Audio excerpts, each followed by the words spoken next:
Boa noite a todos. Sejam bem-vindos a mais essa aula, aliás, a primeira aula do curso.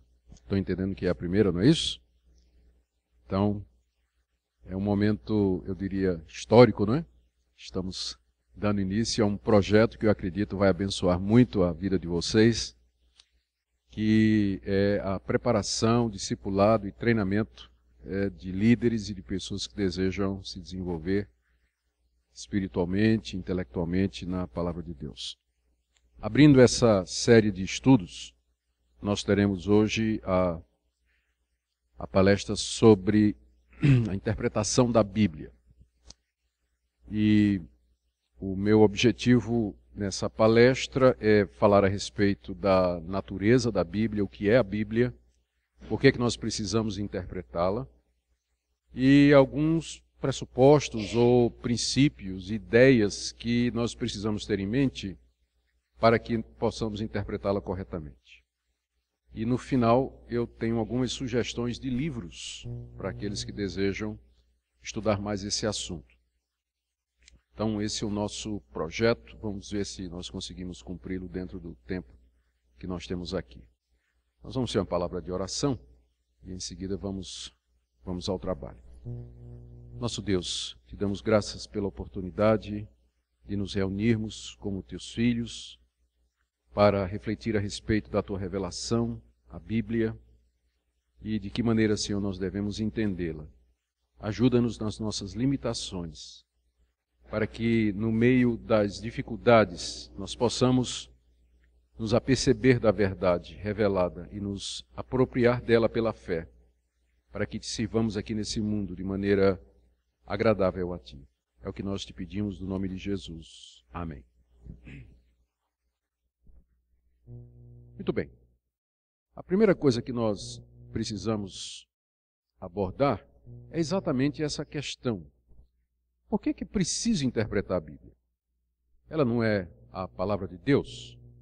Ela não foi dada por um Deus inteligente, um Deus sábio, poderoso, que tinha como objetivo se fazer conhecido das suas criaturas? Não deveria então a leitura, a compreensão e a interpretação da Bíblia ser coisas naturais, fáceis? Bom, a história na verdade é outra, não é?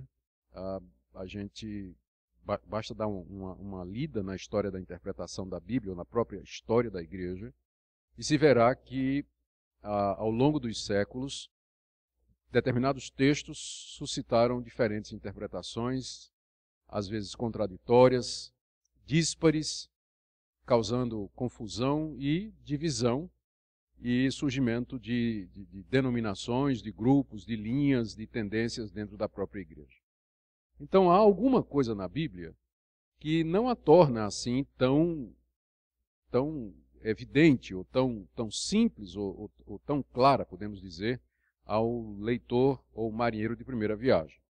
Daí a importância de nós aprendermos um pouco a respeito do que é a Bíblia e da necessidade que nós temos de interpretar. O que é que nós podemos interpretar? A palavra interpretar é a tradução de um verbo grego chamado hermeneu, que derivado do deus grego chamado Hermes. Na mitologia grega se acreditava que havia Zeus, que era o pai de todos os deuses, que morava num panteão, morava numa mansão celestial, cercado de outros deuses que eram seus filhos, e que quando Zeus queria falar, então ele mandava Hermes, o deus mensageiro, trazer a sua palavra para os moradores do mundo. E esse Hermes vinha e falava com uma sacerdotisa que havia na cidade de Delfos. E essa sacerdotisa interpretava para o povo a mensagem trazida pelo deus Hermes. Daí o verbo hermeneu, que significa interpretar ou entender a mensagem trazida pelos deuses, de onde vem a nossa palavra em português, interpretar. Então, interpretar é isso mesmo. Deus nos fala pela sua palavra, mas nós precisamos entender o que ele está dizendo. Daí a importância de nós é estudarmos esse assunto e encará-lo como sendo da maior importância para nós, porque todos nós queremos entender o que é que Deus nos fala através da sua revelação. Há duas coisas na Bíblia que tornam a interpretação natural, necessária. A primeira delas é o distanciamento entre a Bíblia e nós causado pela sua natureza humana. A Bíblia é um livro humano. Ela foi escrita por pessoas como você e eu. Ela foi escrita numa determinada cultura. Ela foi escrita em línguas humanas. Ela foi escrita para responder determinadas perguntas que seres humanos fizeram. Ela foi copiada e preservada por seres humanos. Então, em muitos sentidos, a Bíblia é um livro como qualquer outro livro. E ela está distante de nós, mais do que outros livros, primeiro, pelo aspecto temporal. O primeiro livro da Bíblia talvez tenha sido escrito há 4.000 anos e o último há 2. Então, nós estamos diante de um livro muito antigo. Então, o distanciamento temporal faz com que seja necessário que a gente, ao ler a Bíblia, se lembre que está lendo um livro que tem 2.000 anos de idade. Não é a revista Veja, que saiu sábado, ou o jornal Estado de São Paulo, que saiu hoje, mas é um livro muito antigo. Além disso, tem o distanciamento contextual. A Bíblia foi produzida em culturas e contextos que não existem mais. Ela foi produzida basicamente no Antigo Oriente, em regiões habitadas por povos e por culturas que já desapareceram e foram substituídas por outras. E todo mundo sabe que quando alguém escreve alguma coisa, ele acaba refletindo a sua situação, o seu contexto, o pensamento da época, a visão de mundo da época. E isso está agora distante de nós, porque a cultura e o contexto em que a Bíblia foi produzida já são muito diferentes do Brasil moderno do século XXI. Além disso, em terceiro lugar, nós temos o distanciamento linguístico. A Bíblia foi escrita em hebraico, aramaico e grego. E em variações ou tipos desses idiomas que não se falam mais hoje. O hebraico moderno, o Yiddish, é diferente do hebraico bíblico. O hebraico que se fala em Israel não é necessariamente o hebraico que você encontra na Bíblia. Aramaico é uma língua praticamente morta. Dizem que tem algumas tribos perdidas lá pela Ásia que ainda lembram o que é essa língua. E o grego que se fala hoje é o grego demotike, que é diferente do grego koiné, em que a Bíblia foi escrita. Então, é um livro antigo, escrito numa cultura antiga, em línguas que são praticamente mortas e que exigem, por isso, tradução. É preciso que alguém estude essas línguas e que possa entender o seu significado e traduza para a linguagem em que nós somos nascidos, a linguagem que a nossa língua mãe. E por cima de tudo, para tornar a situação ainda mais complicada, todos os autores da Bíblia já morreram. Então veja como isso complica. Se o reverendo Sérgio, quando tivesse me convidado para estar aqui, ele tivesse dito, a aula será às 8, eu poderia pegar o telefone, ligar para ele e dizer, reverendo, 8 da manhã ou da noite? Não é isso? Mas eu não posso pegar o telefone, ligar para o apóstolo Paulo e perguntar para ele o que é que ele quis dizer a respeito do batismo pelos mortos. Não posso perguntar para Paulo o que é que ele quis dizer com isso. Então, a morte dos autores faz com que nós nos força a tentar entender o significado e o sentido que eles tinham em mente quando escreveram o que escreveram. Então, o fato da Bíblia ser um livro humano torna a interpretação necessária. É um livro humano, no sentido de que foi produzido por seres humanos que já morreram, em línguas praticamente mortas, em contextos que não mais existem e num tempo muito distante de nós. Então, para vencer a distância que nos separa da Bíblia, é que vem a ponte da interpretação. É isso, a tarefa do intérprete. É exatamente lançar uma ponte sobre esse abismo temporal, cultural, linguístico que nos separa da revelação de Deus. Mas tem outra coisa. A Bíblia não é somente um livro humano, mas ela é Um livro, não um livro divino, porque aí daria a ideia de que tem outros, mas ela é o livro. Ela é o livro de Deus, ela é a palavra de Deus. Então, se num certo sentido a Bíblia deve ser lida como qualquer outro livro, porque ela é humana, ela também deve ser lida como nenhum outro livro, porque ela é a palavra de Deus, característica que nenhum outro livro tem. E porque ela é a palavra de Deus, o distanciamento aumenta. Porque o que você encontra na Escritura é uma distância natural entre o Criador e a criatura. O que você tem na Bíblia é o supremo Criador, um Deus onipotente, onipresente, onisciente, eterno, imortal, invisível, imutável no seu ser, sabedoria, excelências, poderes e atributos, tentando falar com criaturas mortais, frágeis, passageiras, humanas, de carne, que não são oniscientes, onipotentes, nem onipresentes, que o conhecimento que tem é interpretado pelas suas próprias experiências. Então, o fato da Bíblia ser a palavra de Deus em si já estabelece mais uma distância. E o pior, segundo lugar, é que essa distância ela é acentuada pelo fato de que nós somos não somente criaturas, mas criaturas caídas, manchadas pelo pecado. O pecado não somente nos atacou moralmente, mas ele também nos limita epistemologicamente. A nossa capacidade de entender, de ser coerentes, a nossa lógica, o nosso raciocínio, a nossa capacidade, tudo isso também foi afetado pelo pecado.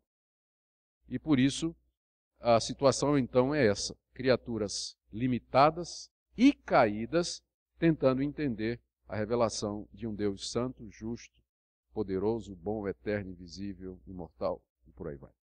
Então, isso também exige de nós outra coisa.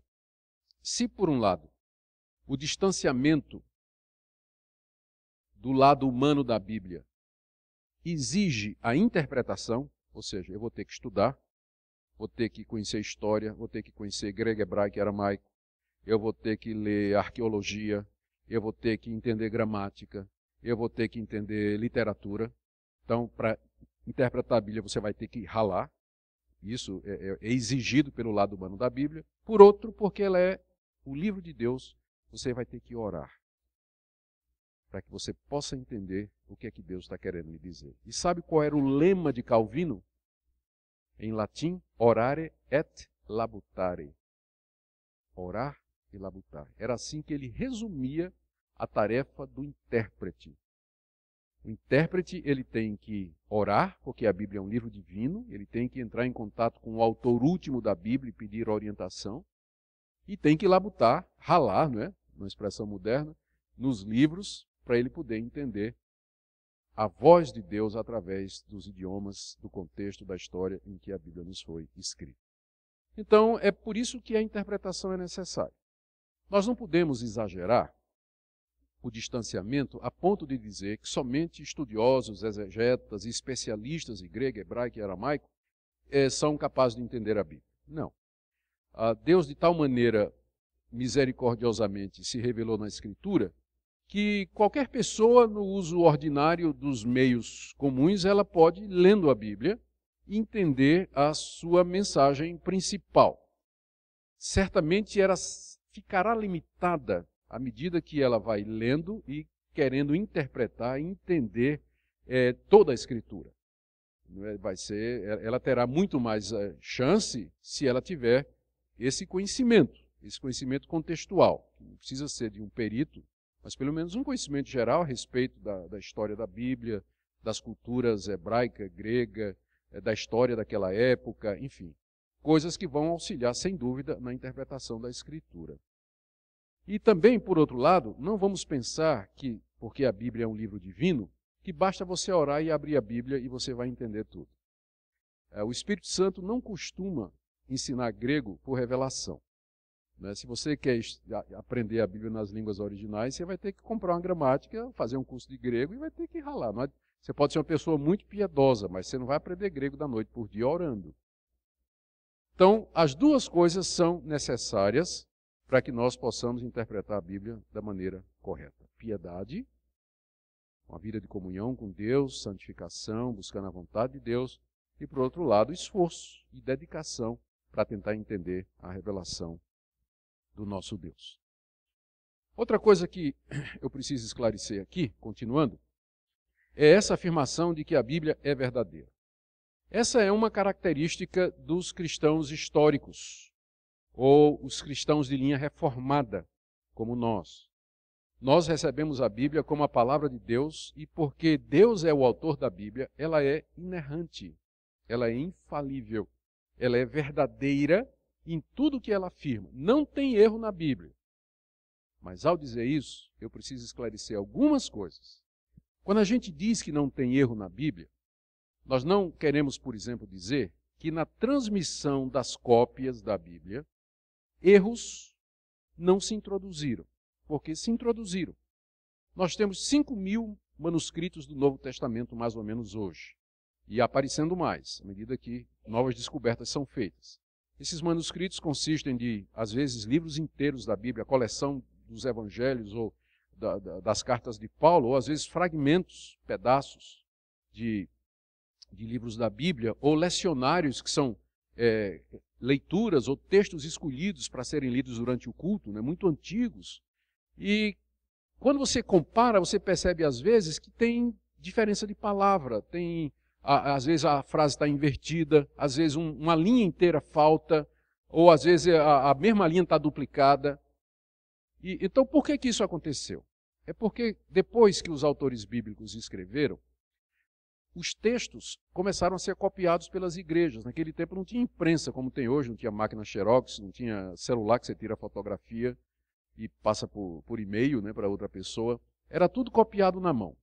E ao copiar um texto na mão, por mais cuidadoso que a pessoa seja, ela pode cometer erros básicos, copiar a mesma linha 2 vezes, omitir uma linha, pensar que você lê uma palavra e colocar outra, completar lacunas, onde você encontra, por exemplo, Jesus, então porque você está acostumado a chamar Jesus de Jesus Cristo, você copia Jesus Cristo. Cristo não estava no original, mas aparece na cópia. Então, erros desse tipo existem nos manuscritos que nós temos. Por isso que existe uma ciência chamada manuscritologia, que é liderada por peritos especialistas que se dedicam a comparar essas cópias, esses manuscritos, analisar a procedência deles, a qualidade deles, a época em que eles foram escritos, classificá-los em famílias e assim chegar o mais próximo possível dos originais, que nós não temos mais. Nós não temos mais o original escrito da carta aos Romanos, não temos mais o original do Evangelho de Marcos. As cópias mais antigas que nós temos, elas datam do Antigo Testamento cerca de 100, 150 anos antes de Cristo, e do Novo Testamento a partir do 2º século, 3º século. Então, e nenhum deles é o original. São cópias de cópias e de cópias. Pode ser que um dia a gente descubra o original, né? Mas, por enquanto, a gente tem cópia da cópia da cópia. Então, quando a gente está dizendo que a Bíblia é verdadeira, a gente está dizendo que os originais produzidos pelos autores inspirados por Deus, eles não tinham erro nenhum. Mas à medida que as cópias foram sendo feitas, apareceram então aqui e acolá algumas dessas diferenças. A boa notícia é que essas diferenças, elas são mínimas. Os estudiosos aí nos asseguram de que não chega a 5%. De toda a Bíblia, essas partes sobre as quais eles têm dúvida se pertencem ao original. E quando você vai dar uma olhada nesses 5, 7%, preposição, troca de preposição, inversão em vez de Jesus Cristo, Cristo Jesus, em vez de dizer observar, tem o verbo ver, troca um sinônimo, ou erros assim sem maior importância. E os que têm maior importância, eles não afetam qualquer doutrina básica da Bíblia Sagrada. Então, por exemplo, tem muitos manuscritos antigos que não têm o final do Evangelho de Marcos, onde está falando aquela parte de em meu nome falarão línguas, pegarão em serpentes. Na verdade, os manuscritos mais antigos não têm o final de Marcos. Marcos termina no capítulo 16, verso 8. Não tem, o 9 em diante não tem. E esse final só aparece em manuscritos do século VI, VII para cá. Então, como é que a gente faz com isso aí? Alguns acham que isso não quer dizer absolutamente nada. É apenas que aquelas cópias que faltavam no Evangelho de Marcos, elas foram preservadas exatamente porque eram cópias ruins, ninguém usava, por isso não se gastou. Não é? E que as que têm o final de Marcos, que é a correta, elas foram sendo gastas e copiadas, de maneira que as mais antigas são do século VI e VII. Então, há diferentes interpretações. Mas mesmo que o final de Marcos, vamos supor, não tenha sido escrito pelo Marcos, inspirado por Deus, ainda assim, a doutrina, a teologia que você encontra ali, você encontra em outras partes da Bíblia. Então, num certo sentido, não faria falta, porque você não afeta nenhuma doutrina principal. Então, quando eu estou dizendo que a Bíblia é inerrante, tem que lembrar disso, a inerrância é restrita aos autógrafos, aos originais. Mas, graças ao trabalho da crítica textual, a gente pode ter certeza quase que absoluta do original, mesmo que a gente não tenha as cópias. A segunda coisa que a gente precisa saber é que os autores bíblicos, embora inspirados por Deus, eles não receberam conhecimento pleno e onisciente acerca do mundo ao escreverem. Por exemplo, o autor Moisés, quando ele escreve lá em Levítico, a relação das aves impuras, ele coloca o morcego. Não comereis destas aves. Aí vem urubu, falcão, corvo, tal, e o morcego. Então, a gente sabe hoje que morcego não é uma ave. Mas na época de Moisés, tudo que tivesse asa e voasse era ave. Então Moisés escreveu com o conhecimento da época. O Espírito Santo não deu a ele um conhecimento taxonômico de zoologia, né, que seria desenvolvido depois, né, uma classificação científica que viria depois. Então, quando os autores bíblicos, por exemplo, eles dizem assim, o sol se levanta no ocidente, percorre toda a extremidade do céu e se põe no oriente, eles estão dando a impressão de que eles pensam que a Terra está fixa e que o Sol é que se move. Não é? E foi somente há alguns séculos atrás que nós descobrimos que é o contrário. Não é? Na verdade, não é a Terra que é fixa se o Sol se move em torno dela, mas o contrário. Mas na época de Moisés e dos autores bíblicos não havia esse conhecimento. E além do mais, eles estavam falando da perspectiva da observação, porque quem está na Terra, para quem está na Terra, quem se move é o Sol, né? Então a Bíblia ela não foi escrita na linguagem científica. Eu quero dizer isso porque, mesmo que os autores bíblicos eles foram inspirados por Deus e disseram toda a verdade, tudo que eles escreveram é verdade, todavia a linguagem deles é a linguagem da fenomenologia da época. Eles não receberam um conhecimento onisciente, eles não eram oniscientes para saberem todas as coisas. Por isso que é às vezes perigoso você tentar transformar a Bíblia num livro de ciências. Porque a Bíblia não é um livro de ciências nesse sentido, embora ela nos dê informações corretas a respeito do mundo, de Deus, da criação e do seu funcionamento. Terceira coisa, nós temos que admitir que há partes difíceis de entender na Bíblia. Há partes que são claras, fáceis. Qualquer pessoa sem qualquer conhecimento maior, com facilidade dará interpretação de passagens como, por exemplo, Deus amou o mundo de tal maneira que deu o seu Filho unigênito para que todo aquele que nele crê não pereça, mas tenha vida eterna.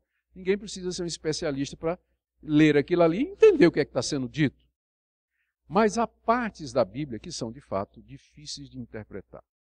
Por exemplo, os evangelhos. Há relatos que aparecem no Evangelho de Marcos e que são bem diferentes no Evangelho de Mateus e de Lucas. A história de Jesus entrando na cidade de Jericó, em que ele encontra um cego, e o cego fica pedindo para ser curado, segue Jesus, e Jesus cura o cego e despede o cego. Mas o outro evangelho diz que eram 2 cegos, e não um. E o outro evangelho diz que ele curou o cego na saída da cidade, e não na entrada. E como é que a gente faz com isso aí? Então, como é que a gente harmoniza isso aí? Então, essa é uma questão que a gente tem que tentar achar uma explicação. Tipo assim, eram 2 cegos, mas um é que falava. né? Então, por isso, um evangelista disse que era um só, porque o outro estava lá, mas quietinho no lugar dele. E o cego começou a gritar quando Jesus entrou na cidade. E ficou gritando o tempo todo. Quando Jesus estava saindo da cidade, Jesus curou. Então, um evangelista disse que foi na entrada, porque foi lá que começou, e o outro disse que foi na saída, que foi lá que terminou o processo, né? Então, depende de como você olha a história, não é verdade? Então, e como essa, tem muitas outras coisas que precisa a gente dar uma olhada, comparar e tentar entender porque é que, às vezes, entre os evangelhos, os relatos não batem ou não parecem bater, ou a cronologia do Antigo Testamento, determinados números, genealogias. Por exemplo, em Mateus, a genealogia de Jesus é completamente diferente da genealogia que você tem em Lucas. Como é isso? Então, há uma resposta mais evidente, né, que a de Lucas é a genealogia de Jesus por parte de mãe, e a de Mateus, a genealogia de Jesus por parte de pai. É razoável. Não explica tudo, mas é uma hipótese bastante razoável. Então, o fato de que tem partes da Bíblia que são difíceis não quer dizer que há erros ou contradições na Bíblia. Significa apenas que nós não temos informações suficientes para entender o que esse livro de 2000 anos de idade, escrito numa outra cultura, por pessoas que já morreram, em línguas que já morreram, o que é que esse texto quer dizer. Faz parte das dificuldades inerentes à Bíblia. A boa notícia é que todas as grandes verdades centrais da Bíblia são claríssimas em várias partes da Escritura. Não numa só, mas em várias partes da Escritura, e por isso nos tranquiliza. A outra coisa que eu quero dizer, outra coisa que eu preciso explicar é o seguinte: quando eu digo que a Bíblia é verdadeira, é infalível, inerrante, não estou dizendo que as traduções são inerrantes. Porque a gente tem que lembrar, quando abre a nossa Bíblia, que nós estamos lendo a Bíblia em português. A Bíblia não foi escrita em português. Você está lendo a tradução que foi feita de um texto hebraico, grego e aramaico. Então, nenhuma tradução ela consegue captar e transmitir com exatidão todas as nuances da língua original para a língua receptora. Isso é fato sabido e conhecido. Então, por isso, tem que lembrar desse aspecto. O que é que isso vai nos obrigar a fazer? Vai nos obrigar a estudar, não é? Vai nos obrigar a gente fazer comparações, pegar mais outras traduções, ver onde é que elas divergem e tentar entender por que elas são diferentes, para poder chegar. Eu vou falar mais sobre isso daqui a pouco. Mas eu quis dizer isso porque, às vezes, a gente olha para a Bíblia sem se aperceber da sua natureza e das dificuldades que estão envolvidas no processo de leitura e compreensão. E é por isso que tem tanta interpretação fajuta, né, da Bíblia, errada, né? Porque às vezes a pessoa se pega num ponto ou numa palavra, quando na verdade aquela palavra é apenas uma possível, é uma das várias que são possíveis como tradução de uma palavra no original, não é? E por aí vai. Mas eu não quero desanimar vocês, eu estou aqui exatamente para falar sobre a interpretação da Bíblia, né? Deixa eu falar um pouquinho aqui a respeito da obra do Espírito Santo na interpretação. Isso aqui é uma parte muito importante porque, como eu disse, nós estamos lidando com a revelação de Deus. E Deus nos deu o seu Espírito exatamente para que nós pudéssemos compreender a sua revelação. Nós dizemos que há 3 fases da obra do Espírito Santo no que respeita à feitura da Bíblia e a interpretação da mesma. Na primeira fase, que é a fase de revelação, Deus, pelo seu Espírito, se revelou aos autores bíblicos, sob a forma de sonhos, de visões, manifestações, teofanias, e de várias outras maneiras, como o autor de Hebreus nos diz. Deus outrora falou de muitas maneiras, muitas vezes aos nossos pais. O Espírito Santo, então, é através dele que Deus revelou às pessoas que ele escolheu a sua verdade. Por exemplo, um dia ele apareceu ao profeta Isaías. Ele se revelou ao profeta Isaías. Isaías teve uma visão em que Deus estava sentado no alto e sublime trono. O Espírito de Deus. O próprio o profeta Ezequiel, o tempo todo está dizendo: o Espírito de Deus me tomou e me levou para. O Espírito de Deus me tomou e me levou para. Então, na primeira fase, o Espírito Santo revelou aos autores da Bíblia a vontade de Deus de diversas maneiras. Na segunda, ele inspirou esses autores na hora que eles foram registrar as revelações. E a inspiração é aquela supervisão do Espírito Santo na mente do autor humano, de tal maneira que ele ficou preservado de errar. Ele, fora daquele momento, ele cometia erros como qualquer outra pessoa, mas naquela hora que ele estava registrando a revelação, ele estava sendo inspirado infalivelmente pelo Espírito Santo, de tal maneira que o registro é a própria palavra de Deus. Ele escreveu exatamente o que Deus queria que ele escrevesse. Essa é a segunda fase. E a terceira fase consiste agora em o Espírito Santo me iluminar meu entendimento, para que eu possa entender aquilo que inspiradamente está registrado e que é fruto da revelação. Então, é nesse sentido, por exemplo, que nós reformados dizemos que não tem mais revelação, porque essa foi a primeira fase do Espírito Santo. Revelar a verdade de Deus a escritores que, inspirados, registraram essa revelação. O que nós queremos agora, o que nós precisamos agora, não é nem de revelação e nem de inspiração, porque nenhum de nós vai escrever Bíblia. O que nós precisamos é de iluminação, que o Espírito Santo ilumine o nosso entendimento, clareie a nossa mente, abra os nossos olhos para que nós compreendamos a revelação de Deus que já está na Bíblia.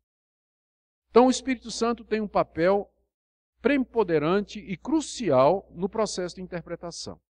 É preciso, embora muito de interpretação seja um processo mecânico, nada mais é do que a aplicação de regras, de gramática, de contexto, de lógica e tudo mais, todavia, porque a Bíblia é a palavra de Deus, é imprescindível que nós sejamos guiados nesse processo pelo Espírito Santo para chegarmos ao conhecimento salvador daquilo que a Bíblia nos diz.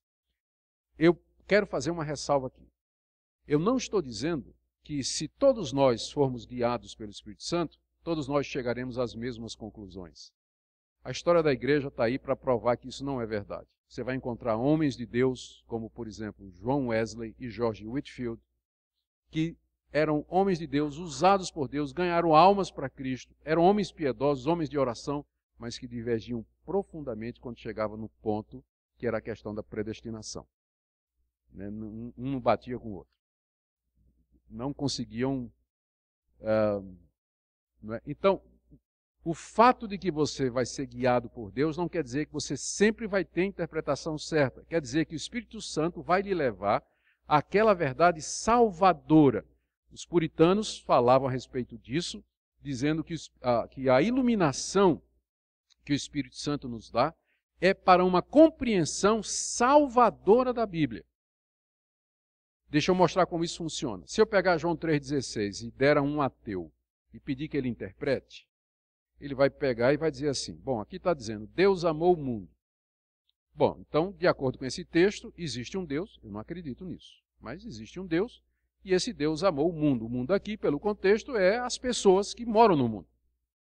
E diz aqui, de tal maneira que deu o seu filho. Bom, de acordo com esse texto, está dizendo que esse Deus tem um filho que é Jesus Cristo. Eu não acredito nisso, mas é isso que o texto está dizendo. Então, o ateu, ele vai entender o texto, gramaticalmente, literariamente. Mas no fim ele vai dizer, isso não tem nada para mim, eu não acredito nisso. A compreensão salvadora é que você não somente entendeu aquela mensagem, mas você diz assim, ele me amou e ele morreu por mim. Essa palavra é para mim, Deus está falando comigo. É isso que o Espírito Santo faz. Ele não vai lhe ensinar gramática, não vai lhe ensinar arqueologia nem história. Mas ele vai usar o que há de verdade no seu entendimento para guiar você a uma compreensão salvadora e levá-lo a Jesus. De qualquer forma, sob a liderança do Espírito, estudando, labutando, nós temos mais chance de chegar à compreensão correta do que é que esse livro maravilhoso nos quer dizer. Uma coisa que é muito importante na interpretação é você admitir que ninguém consegue fazer interpretação no vazio. Colocando de outra maneira, as nossas experiências, as nossas crenças, aquilo que nós somos, a nossa constituição, essas coisas funcionam como um óculos através do qual você enxerga a realidade. Todo mundo olha para a realidade com óculos. Não existe uma leitura nua, não há, como dizem, bruta facta, fatos brutos. Todos são interpretados. Então não existe uma leitura neutra de nada, nem na ciência. Os cientistas não são neutros como eles querem às vezes parecer. Porque um cientista é uma pessoa que tem crenças, tem pressupostos, tem ideologias, e estas coisas influenciam na leitura e na interpretação. Na verdade, se eu estiver usando um óculos amarelo, com lente amarela, eu vou ver tudo amarelo. Se eu estiver usando um com lente rosa, eu vou ver tudo rosa. Então, as lentes, elas influenciam o enxergar da realidade. Então, eu estou usando essa metáfora para dizer que na interpretação, aquilo que você acredita vai fazer a diferença. E essa é a razão pela qual há tantas diferentes interpretações. Não é que o texto seja difícil às vezes, mas é por causa dos pressupostos, das crenças e das convicções das pessoas, que fazem com que elas leiam de uma maneira diferente. A igreja chamada reformada, ou que nós nos consideramos como, na verdade, aquela linha que vem desde a época de... É muita pretensão, mas todo mundo pretende isso, então a gente também, né? Então nós entendemos que nós estamos... Esse tipo de coisa que eu vou dizer agora, ela vem sendo feita desde a época de Jesus. O verdadeiro cristianismo, ele tem alguns pressupostos, algumas convicções que formam as lentes pelas quais nós enxergamos o mundo e a própria Bíblia. Primeiro, que Deus existe. Existe um Deus. Por que isso é importante para você entender a Bíblia? Porque se você achar que Deus não existe, a Bíblia é um livro humano como outro qualquer. Ele é um livro de religião escrito por pessoas movidas pelo espírito religioso, mas não tem nada de sobrenatural. Portanto, ele não é autoritativo. Ele não pode ter autoridade sobre mim. O meu pensamento e minha ideia é igual à da Bíblia, se não existe um Deus. Ou se existe um Deus, mas esse Deus é um Deus que está distante, ele não se envolve com a raça humana. É a mesma coisa. Esse livro, então, não pode ser resultado da intervenção dele. A Bíblia é apenas o registro da fé dos israelitas e da fé dos primeiros discípulos de Jesus, mas não é a palavra de Deus. Então, o primeiro pressuposto básico para você interpretar a Bíblia é você crer que existe um Deus e que esse Deus fala. Esse Deus se revela. Esse Deus se comunica. Então, essa é a primeira coisa. Pode parecer muito básico, mas é extremamente importante. Segundo pressuposto importante é que esse Deus que existe, que se comunica, fez isso na história, não de uma vez só, mas progressivamente, passo a passo, cada vez mais. E a cada vez que ele falava, ele aumentava, ampliava e acrescentava uma nova verdade, ou um pouco mais da verdade, sobre aquilo que ele já tinha dito antes. Então a Bíblia vem num crescendo, começando lá no livro de Gênesis até chegar em Apocalipse. Há um progresso aí. Deus vai se revelando. No Antigo Testamento ele falou em parábolas, em figuras e tipos. Depois chegou o tempo certo, veio Jesus, que mandou os apóstolos que receberam o Espírito Santo e que também entenderam determinadas coisas, escreveram até que João olha e vê a cidade santa, terminando. Então há um progresso na revelação. Por que isso é importante? É importante para a gente lembrar que você não pode pegar só uma passagem isolada. Você tem que lembrar que aquela passagem ela está ligada ao que vem antes, ela está em cima do que vem antes e ela aponta para o que vem depois. Então, a importância de você estudar o contexto e de você interpretar e de você não formar uma doutrina ou uma convicção em cima de textos isolados, mas verificar o progresso daquele tema na Bíblia toda. Como é que Deus falou sobre isso? Vamos supor, por exemplo, que você só vai ficar com o Antigo Testamento. Você vai ficar convencido de que um homem pode ter quantas mulheres quiser. Porque os grandes heróis da Bíblia no Antigo Testamento tinham 2, 3. Salomão tinha trocentas mulheres, né? Então, se você pegar só o Antigo Testamento, você vai pensar que aquele é o modelo de Deus para o casamento. Não. Deus foi revelando aos poucos a vontade dele para essa instituição tão importante para a raça humana. E você, quando lê o Antigo, à luz do Novo, você percebe que o plano de Deus sempre foi, no começo, um homem e uma mulher. Até que a morte os separe. Então, mas você precisa ler tudo. Se você ficar só com o Antigo Testamento, você não vai comer carne de porco, não vai comer sangue, você vai queimar as bruxas, você vai apedrejar seu filho teimoso, e, enfim, um monte de outras coisas. Então, mas o Antigo Testamento é apenas o começo, há uma continuidade, há um esclarecimento. Então, a revelação é progressiva. Isso significa que você tem que estudar a Bíblia toda. Você não pode ser... Deus deu 66 livros. Ele não deu um só, não. Deu 66. Então, e numa ordem, não é? Então, é importante que você lembre disso. Uma outra coisa que eu já antecipei quando falei da existência de Deus, é que esse livro é a questão da inspiração e da autoridade da Bíblia. Você tem que... Isso vai fazer toda a diferença. Vamos voltar àquela questão do problema dos evangelhos.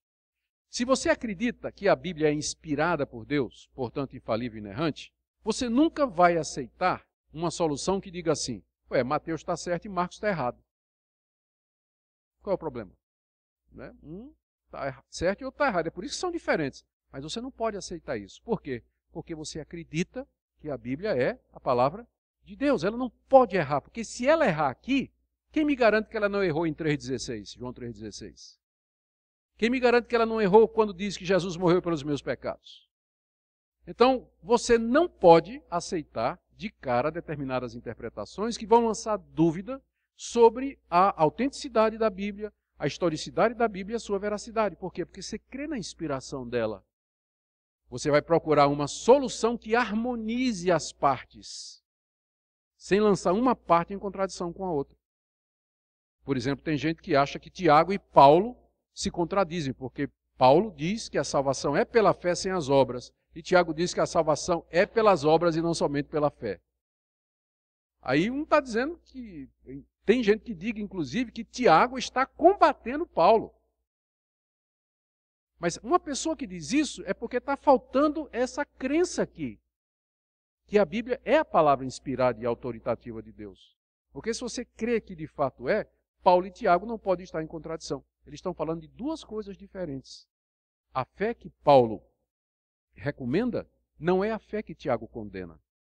E as obras que Tiago recomenda não são aquelas obras que Paulo está condenando. Estão falando de coisas diferentes. É só você dar uma estudada e ter boa vontade e crer na inspiração, que você vai ver como isso se harmoniza sem qualquer dificuldade. Um outro ponto aqui, sim, ainda na questão da autoridade. A importância de você crer na autoridade da Bíblia é que é isso que vai determinar a sua razão de interpretá-la. Qual é o seu propósito de ler um livro antigo, de uma oriental? Para que você vai ler? Curiosidade? De museu? Você não é colecionador, você não é historiador, você não é arqueólogo. Qual o seu interesse em ler a Bíblia? Você só tem um interesse em ler a Bíblia. Porque você acredita que ela é a palavra de Deus e que Deus ali fala autoritativamente e que ali está o que Deus quer para você. Portanto, a Bíblia tem autoridade. Você quer interpretá-la para que você possa obedecê-la. Não é isso? Se você for ler a Bíblia com outra intenção, ela vai se fechar para você, eu lhe garanto. Como Jesus diz, quem quiser saber, vai entender a vontade de Deus. Então, se você vai para a Bíblia querendo ouvir a voz de Deus, se sujeitar a ela e obedecê-la, ela vai se abrir para você. Mas se seu interesse é apenas uma curiosidade, satisfazer perguntas que você, na verdade, não pretende nem obedecer, qualquer que seja a resposta, não vale, garanto a você que não vale a pena. Tem livro mais interessante para você ler. Tá? Tem muita coisa mais interessante para você ler do que esse livro velho. Mas se para você é a palavra de Deus, então isso vai fazer toda a diferença. Outro ponto aqui é o que a gente chama da história da redenção. História da redenção é o nome que a gente dá ao tema da Bíblia.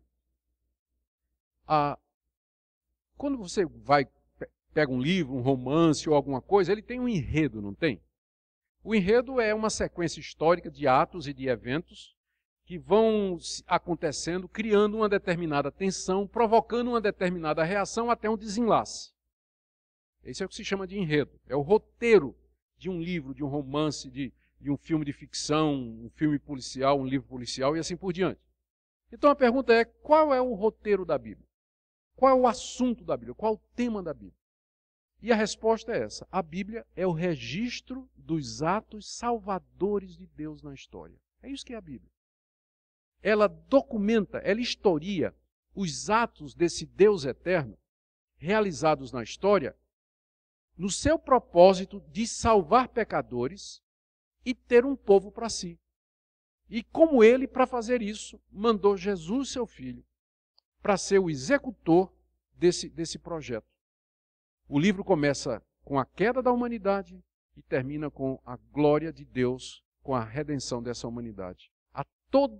A Bíblia registra todos os atos que Deus fez. Expulsar o homem do paraíso, fazer promessas, mandar matar animal e dizer que aquilo representava o Salvador, fazer milagres, mandar profetas, por fim mandar o seu próprio filho.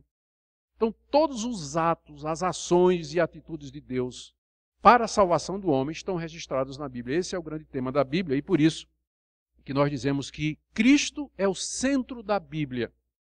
O alvo da Bíblia, portanto, já que é o registro dos atos salvadores de Deus, é nos apresentar Jesus Cristo. No Antigo Testamento ele estava em figuras, no Novo ele aparece claramente. E os apóstolos nos explicam quem ele é. Então, se você tem isso em mente, quando você for ler a Bíblia, você vai lembrar disso. Eu estou lendo aqui um livro histórico que está registrando história da redenção, história da salvação. Não é um livro qualquer, mas é um livro muito especial. Isso vai fazer toda a diferença na hora de você interpretar. E por último, aqui, um outro ponto que eu queria deixar para você, é que o cânon é o número de livros da Bíblia. Ele está fechado. Isso é importante. Deus se revelou, mandou escrever, e o que Deus quis que fosse escrito e preservado, a igreja, através da providência de Deus, reconheceu e fechou. São os 66 livros que compõem a Bíblia. Nós não reconhecemos outros como sendo inspirados, apesar de que a Igreja Católica fale dos deuterocanônicos, dos apócrifos, dos pseudepígrafos. Algumas pessoas às vezes chegam para mim e dizem assim, mas por que você não aceita o Evangelho de Tomé? Só aceita o Evangelho de Mateus, Marcos, Lucas e João. Minha resposta é a seguinte, você já leu o Evangelho de Tomé? Não. Leia, depois venha falar comigo. A pessoa lê e depois volta e diz, é mesmo. Que diferença. Então, você quer saber por que a gente não aceita o Evangelho de Tomé, o Evangelho de Judas, o Evangelho do Nazareno, o Evangelho de Nicodemos, meu xará? Você quer saber o Evangelho da infância de Jesus? Compre, tem para vender, e leia. Tem na internet, gratuitamente aí. É só baixar em português. E você vai ver porque que a igreja nunca aceitou esses evangelhos. Você vai ver a diferença. Não precisa dizer mais nada. Leia e você vai ver. Então, está fechado o cânon. Não tem novas revelações, não tem novos livros. Deus não está fazendo mais aquela fase de revelação. Está acabado, fechado. Isso é importante para nós, por quê? Porque quando eu for ler Mateus, eu sei que eu posso procurar lá em Isaías ajuda para entender Mateus. Entende? O cânon, ele delimita o contexto da Bíblia, aonde eu posso procurar ajuda. Eu não vou ler o Evangelho de Tomé para tentar entender o Evangelho de Mateus. Eu não vou tentar entender o Apocalipse de Baruque, eu não vou ler o Apocalipse de Baruque para tentar entender o Apocalipse de João. Então, o contexto literário da Bíblia são os 66 livros, e é lá que eu vou procurar ajuda para entender. Ali é o todo que compõe, ali é o todo através do qual eu vou tentar entender as partes. Para você ter uma ideia de como isso é importante, acaba de ser lançado nos Estados Unidos um livro intitulado Um Novo Testamento para os Dias de Hoje. Eles pegaram o Novo Testamento e acrescentaram 10 livros apócrifos e publicaram como se fosse uma Bíblia, dizendo que esses livros aí, estranhos que eu falei, eles têm a mesma autoridade do Mateus, Marcos, Lucas e João. Então, por isso que essa questão do cânon é importante. Né? Por isso que eu não vou procurar ajuda em Macabeus, para poder entender o livro de Atos. Bom, a delimitação do cânon é muito importante. Uma outra coisa aqui. Deixa eu falar aqui, deixa eu meter medo aqui um pouquinho sobre a questão das línguas originais. As línguas, eu não estou dizendo a heresia, né, a bobagem, de que somente quem lê grego, hebraico e aramaico é que pode entender a Bíblia corretamente. Não. Mas eu quero, pelo menos, mostrar a vocês a importância disso. Uma vez eu fui receber, me pediram para receber no aeroporto um pregador americano muito famoso, que era conhecido porque ele fazia pouco dos estudos acadêmicos, não gostava de seminário, de teologia, era um grande plantador de igreja, um grande evangelista. E caiu que eu tive que apanhá-lo no aeroporto, ele veio visitar o Brasil, a convite da igreja presbiteriana, e eu fui buscá-lo no aeroporto. Já faleceu essa pessoa, inclusive. E então, entramos no carro e tudo, ele começou a conversar e começou a perguntar o que é que eu fazia. Eu disse, não, eu sou professor de teologia. Eu disse, professor de teologia, sou. Você ensina o quê? Eu digo, interpretação bíblica, Novo Testamento. Ele disse, eu acho isso uma perda de tempo. Nós podíamos estar ganhando alma e podíamos estar aí evangelizando o mundo e fica aí esses estudiosos estudando essas coisas e tudo mais. Eu perguntei, a sua Bíblia é em que língua? Ele disse, em inglês. E eu disse, o senhor lê grego? Ele disse, não. O senhor lê hebraico? Eu disse, não. O senhor lê aramaico? Não. Então o senhor está cuspindo no prato que o senhor come. Porque para o senhor ler inglês, alguém teve que ralar para aprender grego, hebraico e aramaico e traduzir para o senhor hoje poder evangelizar. Não precisa dizer que a conversa acabou ali no carro, né? Ele ficou lá fechado. Não. Deus não chama todo mundo para fazer isso.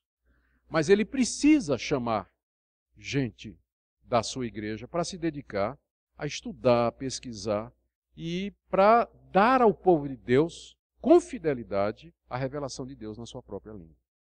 Às vezes, a tradução de uma Bíblia, das línguas originais para uma língua nativa, demora 10 anos ou mais, 15 anos. Os primeiros missionários, sem os recursos que hoje têm, levaram às vezes 20 anos para traduzir a Bíblia toda para línguas nativas, nas quais não havia qualquer porção da palavra de Deus.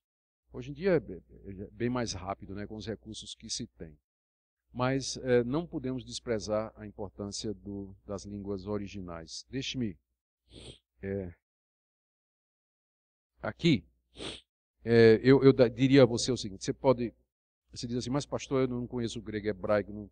Eu dou uma sugestão para você. Tem boas Bíblias que têm comentários, são Bíblias anotadas, e eu sugiro, por exemplo, a vocês a Bíblia de Genebra. É um pouquinho cara, mas ela vale o investimento. Ela tem notas de rodapé explicativas, ela tem recursos que explicam as palavras mais complicadas da língua grega, explica por que há diferentes traduções. Então, o que eu estou dizendo é que não só você tem uma Bíblia, mas tem uma Bíblia que você possa consultar. Comentários bíblicos ajudam muito, porque são anotações feitas por esses estudiosos que passaram a vida toda estudando. E se você quiser mesmo entrar, por exemplo, na língua do grego, eu vou depois na indicação bibliográfica sugerir a você um livro para autodidata. Você aprende grego sozinho. Eu tenho o maior medo disso, mas tudo bem. Tá certo? Foi inclusive escrito pelo meu sogro nesse livro. Diga.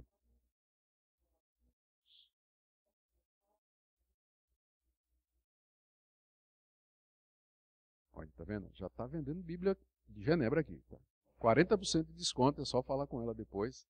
Se tiver uma grande quantidade, né? Grande quantidade é o quê? 3, 4? De 5 para cima. Se vier outra coisa junto, ganha os 40 também. Então, tá ficando boa a coisa, tá? Eu vou dar depois aqui uma bibliografia e, de repente, né, quem tiver interesse, ela consegue um bom desconto. Mas as línguas originais, elas são, de fato, elas fazem alguma diferença para nós. Deixa eu só dar um exemplo para vocês que me ocorreu agora. Uma vez eu vi um sermão de um pastor muito famoso, em cima daquela passagem em que Paulo está pregando, eu acho que é o rei Agripa, e que o rei Agripa diz assim, estás louco, Paulo? Não, ele diz assim, Paulo, por pouco me convences a me tornar cristão. É Agripa, não é isso? Agripa ouviu a pregação de Paulo e disse, por pouco você me persuade a me tornar cristão. E esse grande pregador fez um grande sermão em cima disso. E o título é O Quase Cristão. O pecador que fica, não é, persuadido e influenciado e faltou esse tiquinho para ele se tornar cristão. Só que, na verdade, o que o texto original está trazendo, e a culpa não é do pregador, é que ele não consultou o original. O texto original, da verdade, é um deboche. Agripa está dizendo assim, você acha que com tão pouco você me persuade a me tornar cristão? Para você ver a diferença, compare, por exemplo, a Almeida com a NVI.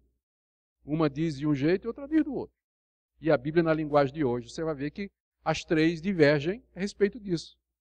Então não era importante ele ter dado uma olhada no original? Não é? Porque é uma palavra difícil, é uma construção difícil no original, e os tradutores tiveram que fazer uma decisão.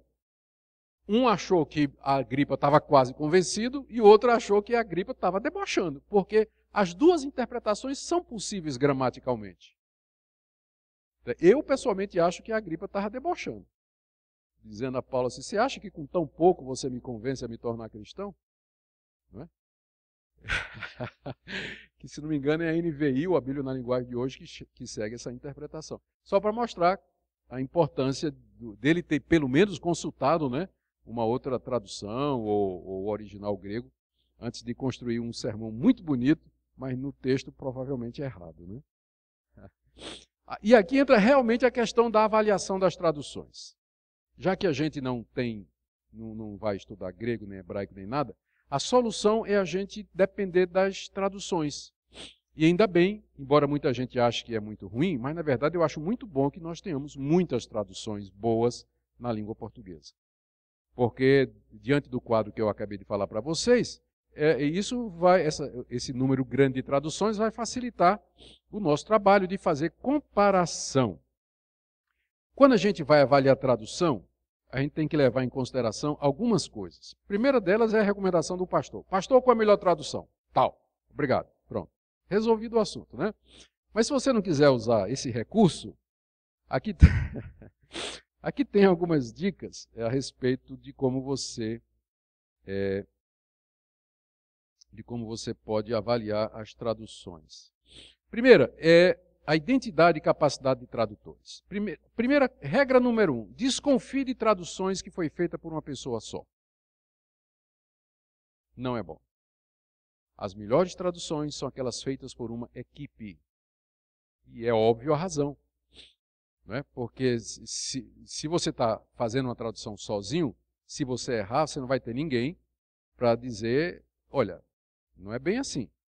Mas as grandes traduções, como as grandes sociedades bíblicas do mundo todo, e tem várias, elas nunca entregam a tradução de um texto a uma pessoa só. Elas formam uma equipe de gente especialista nas línguas originais, especialista em literatura, em arqueologia, história, em todas as ciências, em hermenêutica, em filologia, todas as disciplinas e ciências que estão relacionadas com o trabalho de tradução. E essas equipes trabalham anos a fio.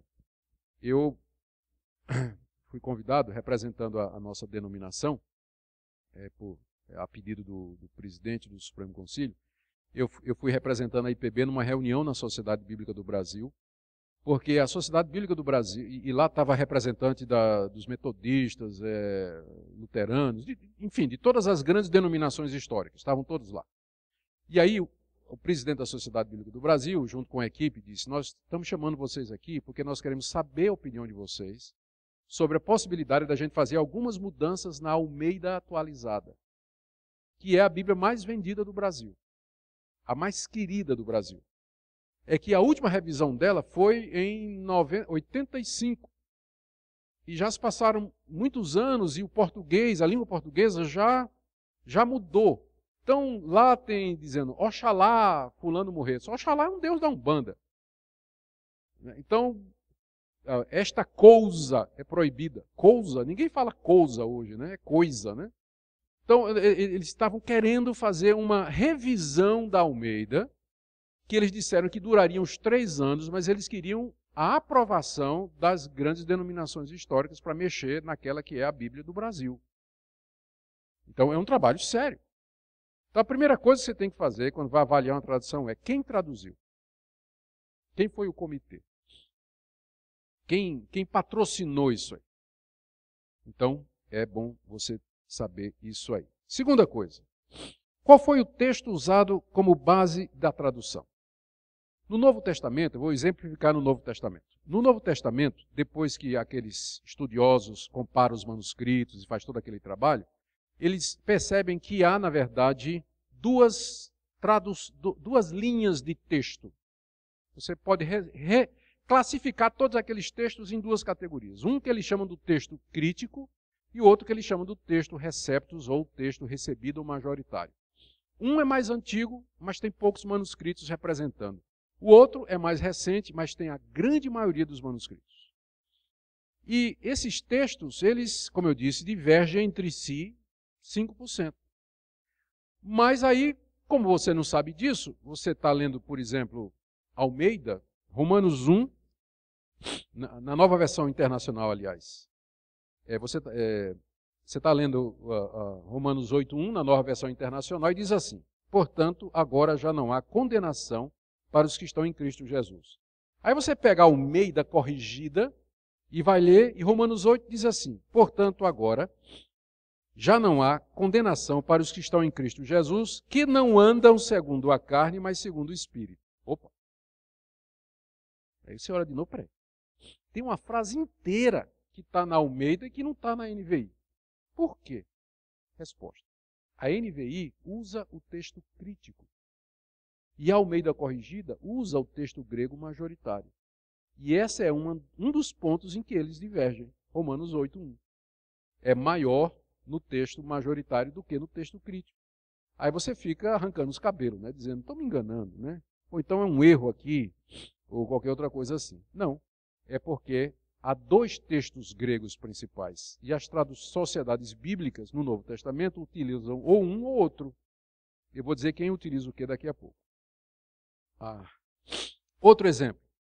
Se você ler na nova versão internacional, 1 de João 5, 7 e 8, diz assim: há três que dão testemunho, o Espírito, a água e o sangue, e os três são um.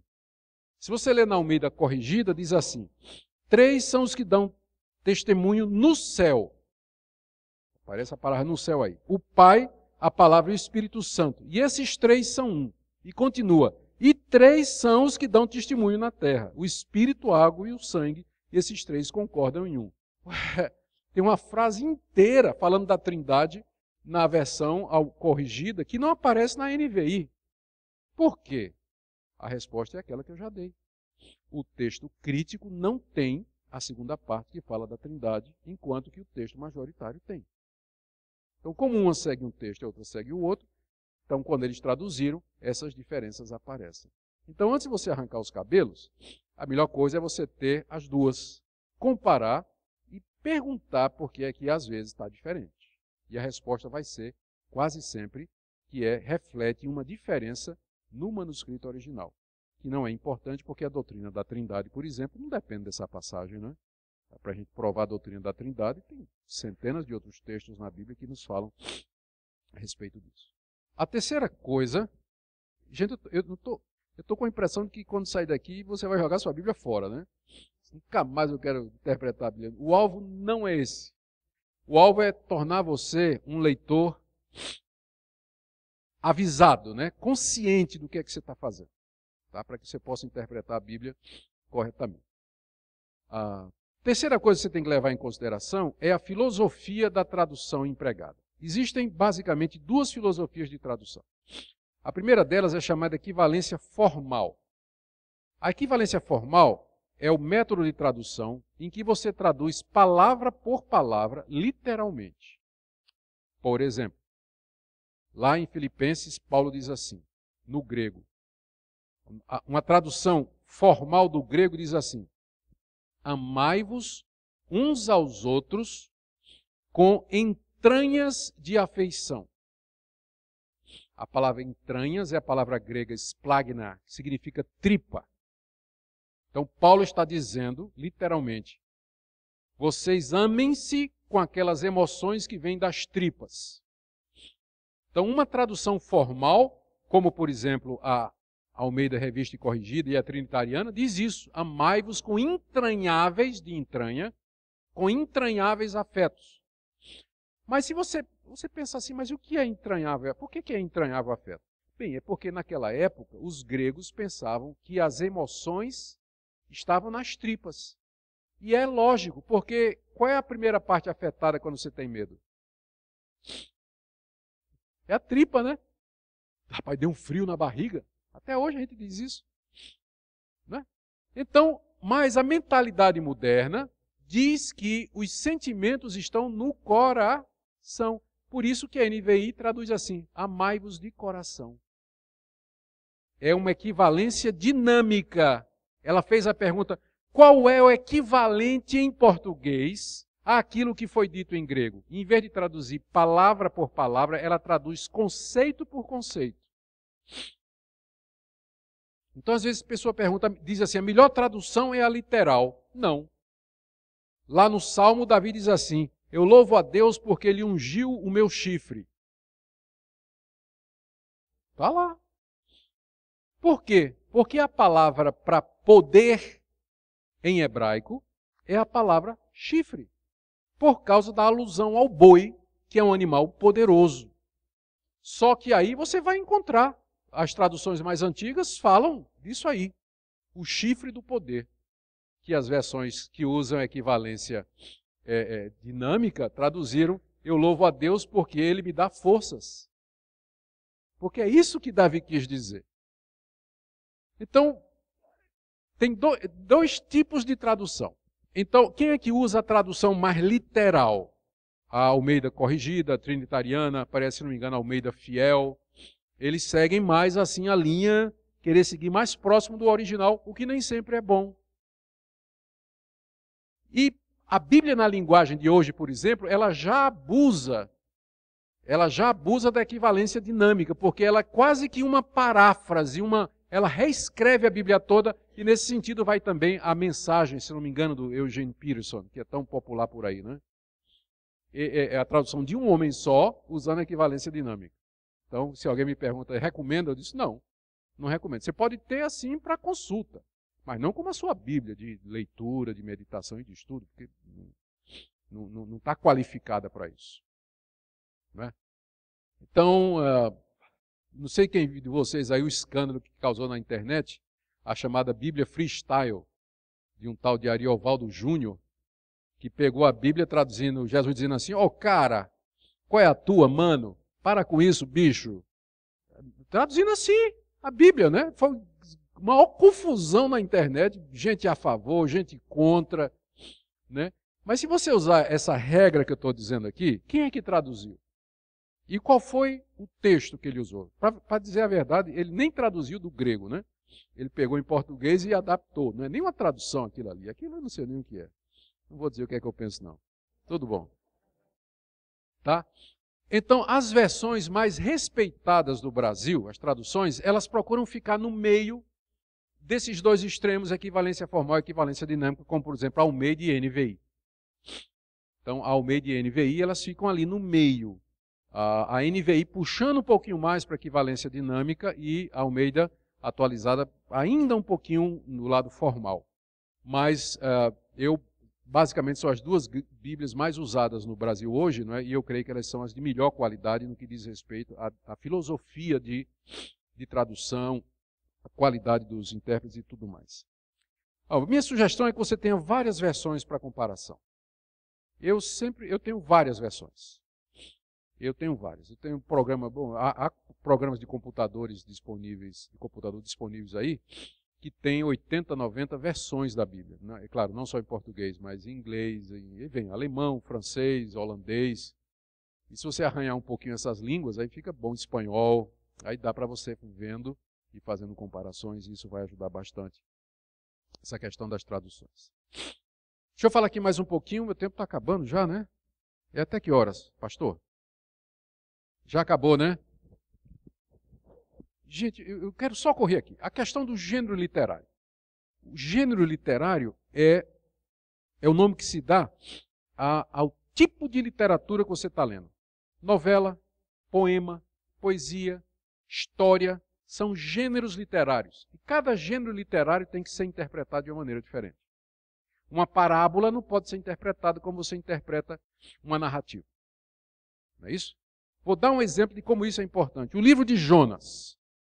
O que é o livro de Jonas? O livro de Jonas narra a história de como aquele profeta fugiu da ordem de Deus no navio. Deus mandou uma tempestade, veio um grande peixe, engoliu, ele passou 3 dias lá no fundo do mar, na barriga do peixe. Ele era tão ruim que o peixe não aguentou, vomitou na praia.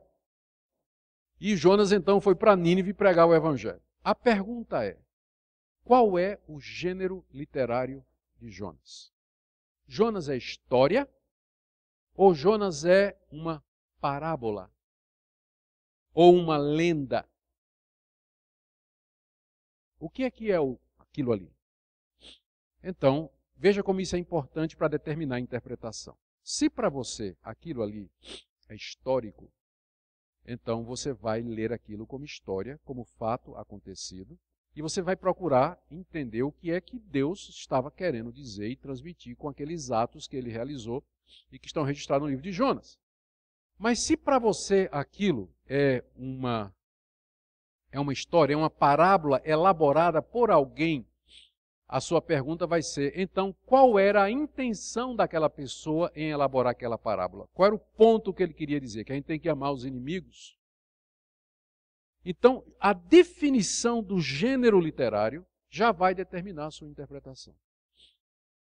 E você faz isso todo dia. Quando você abre o correio, você recebe vários gêneros literários. Você recebe uma conta, que é o que vem mais, né? Conta. Você recebe propaganda, você recebe uma carta de amor da sua esposa e você recebe o jornal. Você não vai, se você ler a carta de amor da sua esposa como você lê a conta, não é? Ou vice-versa. Não é isso? Então você de cara, quando você bate os olhos, isso aqui é uma conta. Não é isso? Quando você vai ler uma carta, você bate os olhos, isso aqui é uma carta, e aquilo já orienta a sua interpretação. Por isso que é importante, quando você está lendo a Bíblia, você perguntar, o que é isso que eu estou lendo? O relato de Gênesis, Gênesis 1, 2 e 3. Deus criou o mundo em 6 dias. Aquilo é história ou aquilo é lenda, mito fundante? A determinação vai fazer toda a diferença na interpretação. Eu creio que é história. Jesus acreditava que era.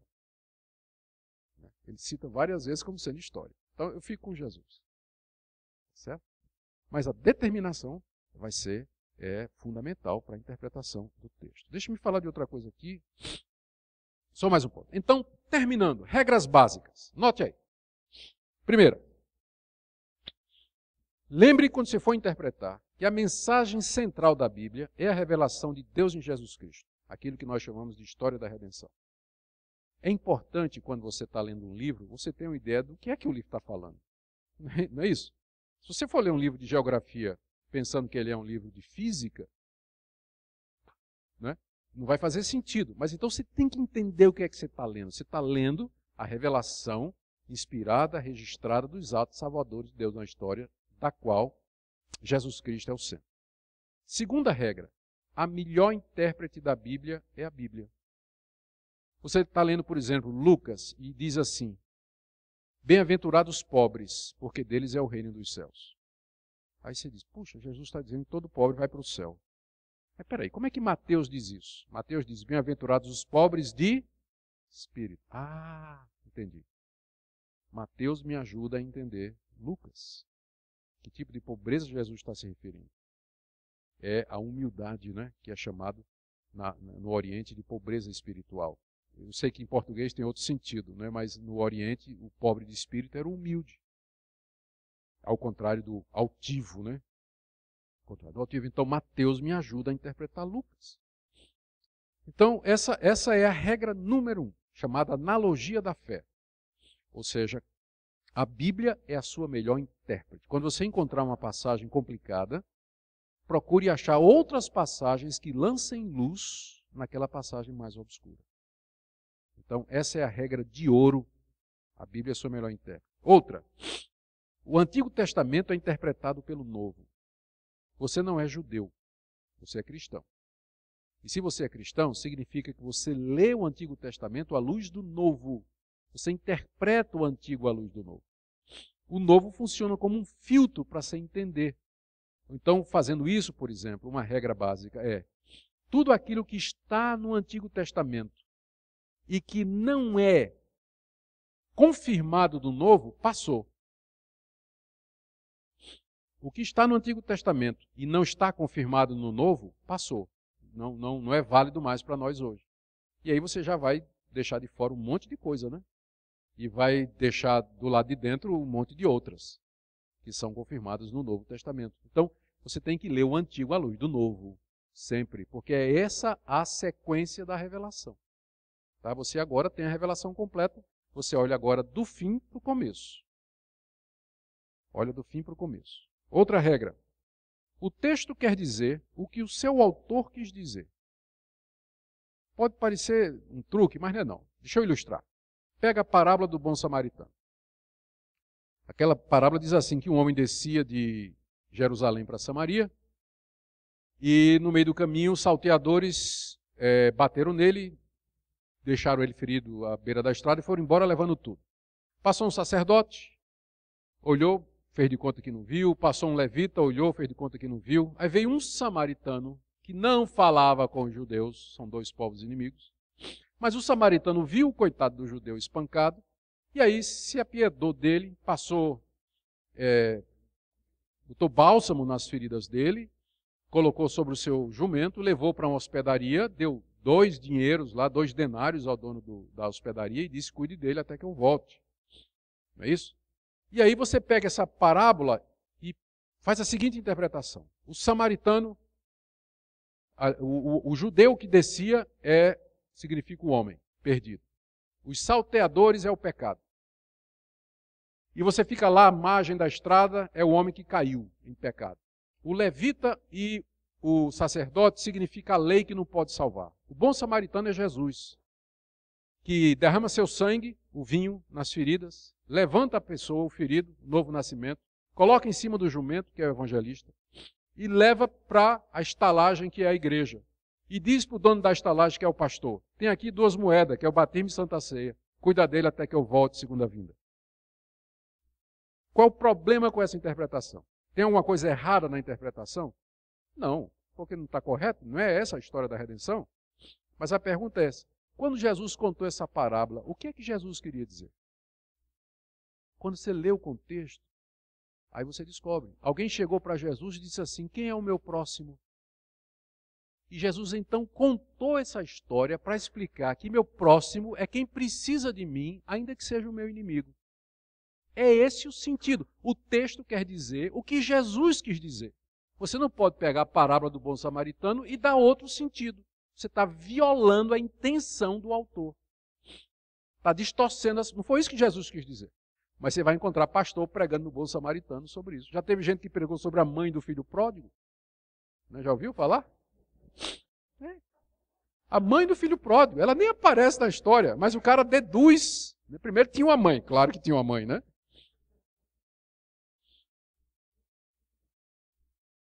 Então, o texto quer dizer o que o autor quer dizer. Sua primeira pergunta, quando você está interpretando a Bíblia, é o seguinte: o que é que Jesus quis dizer?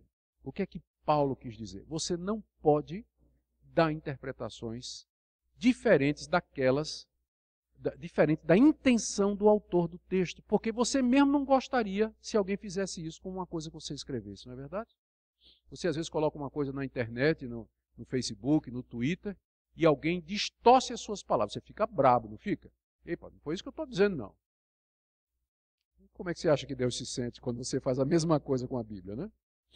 Então, o texto quer dizer o que o autor quis dizer. E para você saber o que o autor quis dizer, você tem que ler, você tem que estudar, perceber pelo contexto, a sequência do pensamento, ligar as coisas e você vai saber o que é que ele quis dizer. E aqui isso me leva ao segundo ponto. O sentido natural deve ser preferido ao figurado.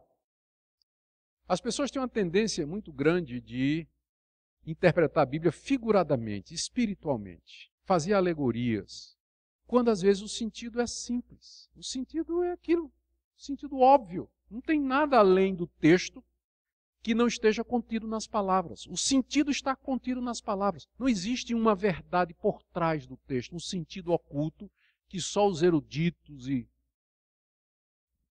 os capazes poderiam descobrir.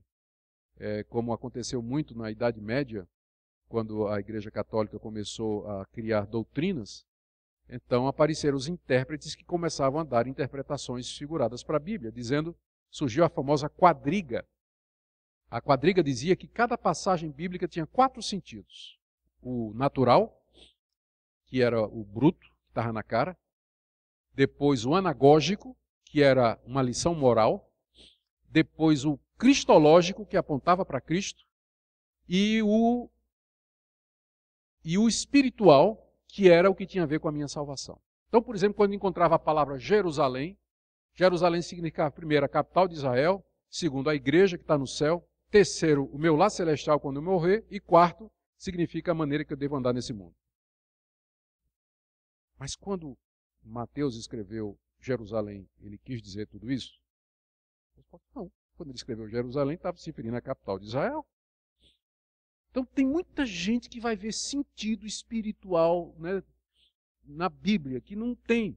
Orígenes, que foi um dos primeiros a fazer isso, um cara do século III, se não me engano, quarto ou segundo, por aí. Orígenes, ele comparou a Bíblia ao corpo humano, ao homem, dizendo assim, da mesma forma que o homem é corpo, alma e espírito, a Bíblia tem 3 sentidos, equivalente ao corpo, alma e espírito. O corpo é o texto, a letra que mata. Mas o sentido verdadeiro é o espírito, que está lá dentro escondido, e só os espirituais podem conhecer. A Bíblia é um livro fechado que só os espirituais podem conhecer. Você às vezes vê, o pastor prega, né, uma mensagem, e chega lá na saída a ovelhinha. Pastor, que coisa maravilhosa, eu nunca vi isso na Bíblia. Não viu porque não está lá, né? O pastor foi buscar não sei onde, aquilo ali, não está lá. Então, já me aconteceu de alguém me dizer isso, pastor, eu nunca vi isso na Bíblia. Eu sei. Então, prefira o sentido natural. O sentido primário é o sentido natural, lógico, óbvio, literal do texto. Quando o sentido literal for impossível, então a segunda opção é o espiritual. Por exemplo, Jesus disse, eu sou a porta. Se você interpretar literalmente, não faz sentido. Jesus não é uma porta de madeira. Logo, segue-se que Jesus está usando uma metáfora. O sentido é figurado. Então, a primeira tentativa sempre é sentido literal. Se não funcionar, se for absurdo, então é provável você estar diante de uma símile, de uma metáfora, de uma parábola, e aí você vai procurar pelo contexto para saber qual é o sentido que melhor cabe aí. Bom, cada texto, outra regra, olha, cada texto tem apenas um sentido, mas muitas aplicações. Cada texto tem só um sentido, não adianta procurar muito sentido, ele só tem um que é aquele pretendido pelo autor, mas ele pode ter muitas aplicações. Salmo 23, o Senhor é meu pastor, nada me faltará. Qual o sentido disso aí? É um sentido só, que Deus cuida de mim como um pastor cuida das ovelhas, ponto. Mas esse texto pode ser aplicado quando eu estou doente, quando eu estou desempregado, quando eu estou numa crise, quando eu estou me sentindo sozinho. Ele tem muitas aplicações, mas são derivações ou extensões do sentido, o único sentido do texto. É porque as pessoas acham que a Bíblia tem muitas... Não vê o pessoal dizendo isso? Não, a Bíblia tem muitas interpretações, você pode interpretar de qualquer maneira. Espera aí, como interpretar de qualquer maneira? Você queria que alguém fizesse isso com o seu contrato de trabalho, lá na sua empresa? Seu chefe dissesse, tem muitas interpretações, vou diminuir o teu salário. Você queria? Mas por que? Não quer, né? Mas quando chega na Bíblia, né, cada um quer interpretado de qualquer jeito. É por isso que tem essa confusão aí. Porque tem algumas regrinhas simples, né, que eu estou dizendo aqui, que nos ajudam. E por fim, gente, todo texto deve ser entendido à luz de seu contexto. O contexto é o que vem antes e o que vem depois. Tem um contexto imediato, que são os versículos que estão antes e depois. Tem um contexto mais remoto, que é o capítulo todo, e às vezes o livro todo. A melhor coisa é você estudar livros inteiros da Bíblia. Estude livros inteiros. Lembra aquelas caixinhas de promessa? Vocês lembram daquela caixinha de promessa? Misericórdia. Eu me lembro da caixinha de promessa. Uma caixinha bonitinha, cheia de versículos assim, aqueles cartõezinhos. E o crente de manhã, todo dia, ele puxava um versículo, né? Até ajudava, né? Mas tudo bem. Mas o problema é que aqueles versículos, eles foram tirados do contexto. E eu me lembro da história de alguém que puxou um versículo que estava assim: um ao outro ajudou e ao seu companheiro disse, esforça-te. E virou até lema de campanha da SAF, eu me lembro, né? É um texto de Isaías. Só que quando você vai ler o contexto, é um idólatra dizendo para o outro, vamos fazer um ídolo. Um idólatra ao outro ajudou e ao seu companheiro disse, esforça-te, queimemos a madeira, cortemos bem, façamos um ídolo, façamos um Deus. Era só ler o contexto, você vai ver que ali não dá para você usar como lema da SAF. Ou de qualquer outra coisa da igreja. Ali é um idólatra dizendo para o outro. Para fazer um Deus. Pela risada eu estou vendo que alguém usou já, né? Então, o contexto é importante. Você lê o texto em porções grandes. Gente, eu termino aqui com indicações bibliográficas. Tá? Olha aí. Ó. Um livro bom para quem quiser começar a estudar o Antigo Testamento. Na verdade, são dois. O livro de Arnold, Descobrindo o Antigo Testamento, e de Lassor, Hubbard e Bush, não é o Bush dos Estados Unidos não, tá? Introdução ao Antigo Testamento. Ambos são livros muito bons, fáceis de ler, são introduções introdutórias ao Antigo Testamento. Se você quiser o novo, o clássico, muito bom, completo, de gente crente, boa, firme e capaz, é Introdução ao Novo Testamento, de D.A. Carson, Douglas Moo e Leon Morris, 3 estudiosos muito crentes e muito capazes também. Geografia e Arqueologia da Bíblia. Recomendo 2 livros. O primeiro, eu acho que é o melhor, Panorama do Novo Testamento, do Gundry, e o melhor no Antigo é esse livro de Hill, Panorama do Antigo Testamento. Ele descreve os costumes, arqueologia, história do Antigo Testamento. Isso ajuda você a ler, a entender a vida desses homens. Se você quiser entrar no hebraico, tem uma gramática básica aqui, que é a de Futato, publicada pela Cultura Cristã em 2010. Ela é boa também. Grego, o livro aqui do meu sogro, Francisco Leonardo Schalkvik, Pequena Gramática de Grego Neotestamentário. É um livro autodidata. Você dá para pegar um pouquinho de grego aí. Hermenêutica, que é a arte da interpretação. Sugiro Princípios de Interpretação Bíblica do Berkhoff. É um livrinho, essa finuria assim, que traz muito do que eu falei aqui. Não foi que Berkhoff copiou de mim, não é? Eu peguei dele. Teologia Bíblica do Antigo Testamento, aqui já é mais profundo, mas é uma interpretação teológica do Antigo Testamento, do Palmer Robertson, O Cristo dos Pactos. Esse livro também dá uma versão muito boa. No Novo Testamento, o melhor ainda é o do George Eldon Ladd. Ele é um batista pré-milenista, mas tirando esse pequeno defeito, a teologia dele é maravilhosa. E Metodologia Exegética, um livro que trata de exegese e interpretação, é o livro de Roy Zuck, A Interpretação Bíblica, Meios de Descobrir a Verdade da Bíblia. É um livro antigo, de 1994, mas continua sendo um livro muito bom. Essas indicações bibliográficas aqui, eu vou fazer o seguinte. Vocês vêm quarta-feira, né? Quarta-feira tem mais? Então, na quarta-feira, vocês terão aqui cópia dessas, não dos livros, mas da indicação, tá certo? Para que vocês, os interessados, possam depois se aprofundar. Muito obrigado pela sua atenção. Nós vamos orar para terminar. E até quarta-feira, né? Se Deus quiser. Você está vendo? Isso aqui é só o começo. Lembra da revelação progressiva? Começa ruim e vai melhorando.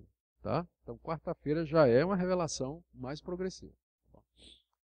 Pai querido, obrigado pela tua Bíblia, obrigado pela tua revelação, obrigado pelo Espírito que é o intérprete no nosso coração, obrigado pela igreja, pelos homens que o Senhor levantou através das épocas, que oraram e labutaram para nos dar a Bíblia na nossa língua. Obrigado pelos pastores que nos explicam essa palavra, pelos mestres. Obrigado, Deus, pela tecnologia que nos dá tantas possibilidades hoje. Pedimos, ó Deus, que Tu abençoes a Tua palavra aqui no Brasil e que a igreja ame a Tua palavra, queira seguir a Tua palavra e não tradições humanas, pragmatismos, costumes e invenções humanas, mas que a igreja se submeta à Tua revelação. Em nome de Jesus. Amém.